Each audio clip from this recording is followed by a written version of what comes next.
Hello everybody, ou bonjour. Je fais une autre vidéo en français pour aider les débutants ou débutantes à améliorer leur anglais.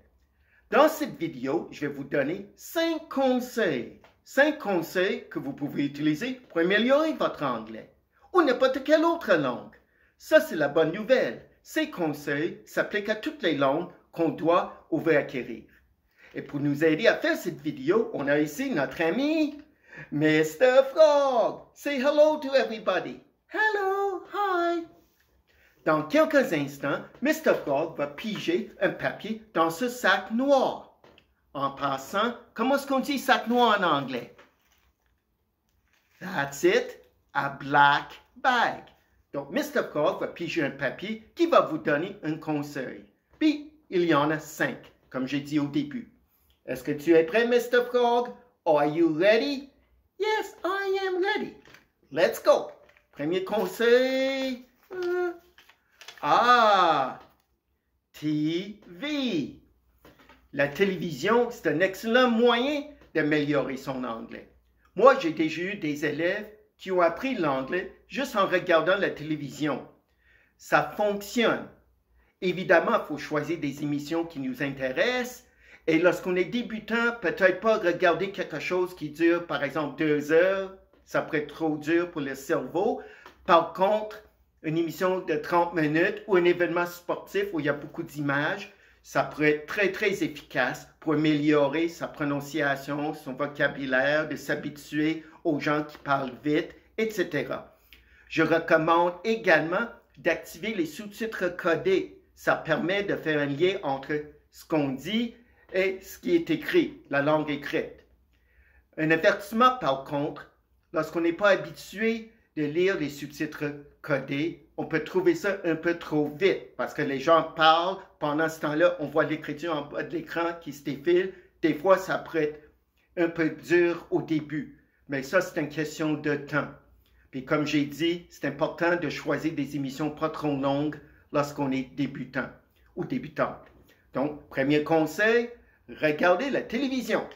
On est prêt pour le deuxième papier. Mr. Frog, qu'est-ce que... Ah! Cereal boxes. Hein?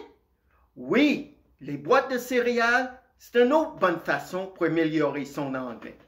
Si on est au Canada, les boîtes de céréales sont bilingues, c'est-à-dire il y a les deux langues, l'anglais et le français.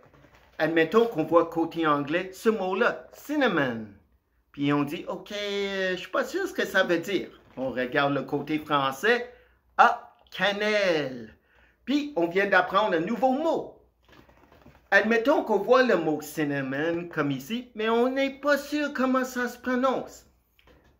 Vive la technologie! On a juste à taper le mot cinnamon dans Google Traduction ou Google Translation et appuyer sur le symbole haut-parleur, speaker, puis on pourrait attendre sa prononciation. Souvent, on donne 2 choix de prononciation, une prononciation américaine et une prononciation britannique. Si on habite le Canada, c'est mieux de choisir la prononciation américaine parce que les Canadiens en général parlent plus un anglais américain que britannique pour des raisons géographiques, historiques, etc. Donc, oui, on peut améliorer son anglais grâce aux boîtes de céréales. On pige encore, Mr. Frog. Qu'est-ce qu'on a ici? Songs, des chansons. On peut aller, par exemple, sur YouTube et taper un titre d'une chanson qu'on veut écouter. On peut même mettre à côté du titre le mot lyrics, paroles. Comme ça, on peut écouter la chanson tout en lisant les paroles de cette chanson. C'est une bonne façon pour améliorer son intonation, sa prononciation en général, l'accent. Puis, souvent, on apprend des nouveaux mots également grâce à la chanson. Donc oui, écouter des chansons en anglais, c'est une autre bonne façon pour améliorer son anglais. Troisième conseil. Oh, Mr. Frog commence à aimer ça, hein? Books, les livres. J'ai un exemple d'un livre ici. Ce qui est important lorsqu'on lit, c'est que, encore une fois, quelque chose qu'on aime lire, comme on choisit une émission de télévision qu'on aime regarder. Deuxièmement, que ça ne soit pas trop compliqué, que le livre est à votre niveau. Si vous êtes vraiment débutant, c'est mieux de prendre un livre comme ici de Mo Willems. Je suis en train de cacher le titre ici, le nom de l'auteur. C'est mieux de prendre ça que, disons, un livre comme Harry Potter où le langage est peut-être trop avancé.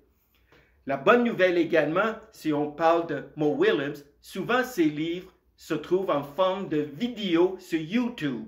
Donc, on peut à la fois lire le livre et regarder la vidéo qui raconte l'histoire, qui se trouve dans le livre.